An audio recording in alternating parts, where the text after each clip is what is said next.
Hello, I'm Dr. Jane, and in today's video I wanted to give you a covert narcissist or vulnerable narcissist checklist, just so you are completely aware of who and what you're dealing with, because they can often covert narcissists can, as people will know, really get under the radar of normality, if you like, and they just end up in your life without you realising what they are. So grab yourself a coffee, come and join me, and let's go through a covert narcissist checklist. So they are super sensitive to any criticism. All narcissists are really thin-skinned, but covert narcissists are particularly sensitive to what they may think about what they may think about as being a slight against them or a criticism, or sometimes it can just even be as simple as a question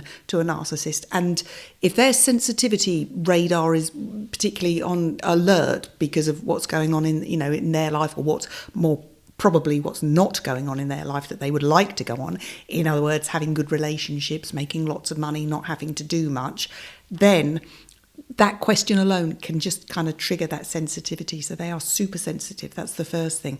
Very passive aggressive. Now, again, this is something, don't think that it's just a female trait. It's often considered to be just a female trait, being a passive aggressive, but it isn't. It's very much a narcissistic trait, and narcissists, as we know, come in all shapes, sizes. So they may slight you. They might kind of give a double-handed compliment. They may say something like, "Oh, that piece of work that you did," say we're in a work situation, "that piece of work you did was really good. But," when you hear the "but" from a narcissist, then just know that, that stuff is coming your way, and don't feel that you have to defend it. If you've done a piece of work, say at work, a project, whatever, and it's perfectly good for you, and it'll more than likely be perfectly good for your boss, then don't listen to the narcissist trying to drip the poison in your ear and doubt yourself, because remember, narcissists, they want people to be exactly at their level. How do they make themselves feel better? They push somebody else down. And if they can find people to do that, it's just, good times for a narcissist. So watch out for the passive aggressive comments, and don't engage with them. Don't defend yourself. Just kind of go, "Okay, yeah, those are your thoughts. All right, okay. I'll leave it as is. Thank you very much for your input." It drives them mad. Grudges. Narcissists, covert narcissists, vulnerable narcissists, they are Olympic-worthy grudge holders. Now, I'm sure you can all think of people in your life that something hasn't quite gone the way that they wanted, and they probably put that onto you. Or, again, let's think about the work situation. If you've got a raise, or you've got praise, or you've done something that is just something that they are not capable of doing, oh my goodness me, will they hold a grudge against you? And it'll come out sometimes weeks, months, years later. And that's typical of a narcissist, especially kind of in relationships. If they feel that they've been slighted or abandoned, which is their biggest fear, being rejected. If they feel that they have, you're responsible for how they feel, again, narcissists putting responsibilities, how they feel onto other people, another trait, they can hold that grudge about that relationship for years.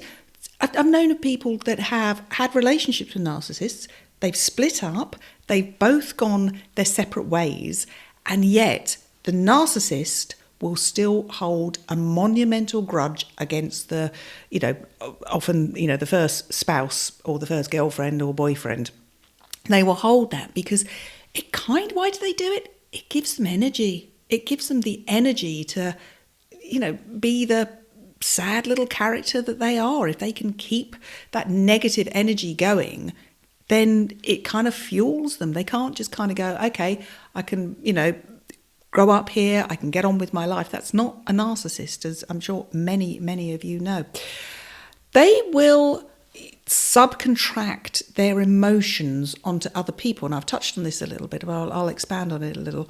They will subcontract how they feel onto other people. You made me, typical one is, "You have made me feel so angry." No, situations around may have made you, as the narcissist, feel angry, but we are in control of our own emotions. Nobody actually comes along and puts an emotion onto us. We can react, and sometimes it's healthy to feel certain emotions. It pushes us on to do things, get out of bad relationships sometimes, because the emotions that we're feeling are so poor and destructive and damaging. We move on from those relationships. But narcissists don't. They completely subcontract how they feel onto other people. Oh, that bloke at work that got the raise, what are you going to do about it? That's often, I've heard people say that, in a work situation, they've come home and they've literally just berated the person at home because something's gone wrong at work. And, what does that person do? And often it's a domestic situation, it's a family situation. So the person at home has had to kind of quell the narcissist, have had to kind of, calm them down, because that torrent of emotion is affecting negatively other people in the house. So they will subcontract their emotional well-being onto other people. If it's going right for them, of course, no, it's everything I've done. I'm a brilliant person. I'm a marvellous person. So my emotions are good. I'm responsible for them. If my emotions are bad, you're responsible for them, and do something about them. So that's, another checklist of covert narcissists. It can be, sometimes in situations like that, it's a little bit more overt, but that is often one of the things. Jealousy and resentment, that's a massive thing for a covert narcissist. Again, if we think about work situations, if you get a raise, if you get praise, whatever, as I've pointed out before, they hate it. And that envy kind of eats them up. But at the same time, as I said, gives them energy. So watch out for the jealous narcissist, because again, that fuels the passive aggressive comments, etc., etc.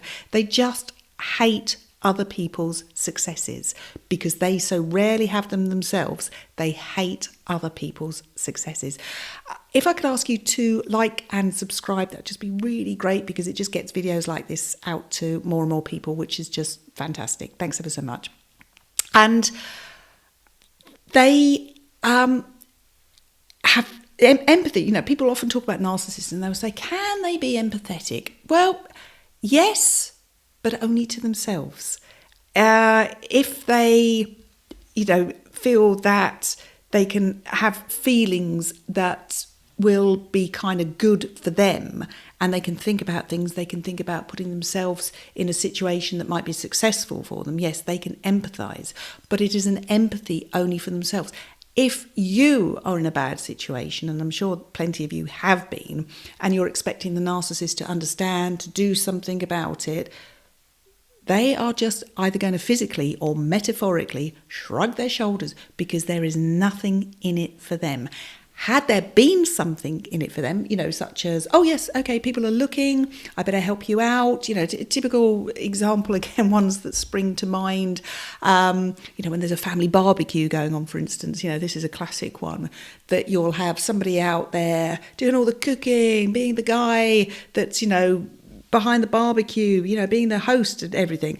The fact that his wife or his family have had to run round and get everything organised and ready, and will have to do all the clearing up afterwards, will be neither here nor there, because he's the guy with the barbecue and he's the one playing the host and getting all the attention and all the aren't you brilliant and aren't you marvellous. But the empathy for actually having to clear that up or sort that out or arrange it in the first place, not going to go there. It's all down to other people. But had somebody come along at the barbecue and said, oh, this is amazing, who got that all sorted out? It must have been a joint effort or something. They'll take that because it makes them look good. Narcissists love nothing more than being made to look good. So they'll take that, or manufacture situations, which again, I'm sure a lot of you are very familiar with. Put some comments below. I'm always interested to read people's comments, and thank you for doing so. Thanks ever so much for watching. Again, if I could ask you to like, subscribe and click the notification bell, that'd just be great. I will see you again next time for our next coffee. Take care.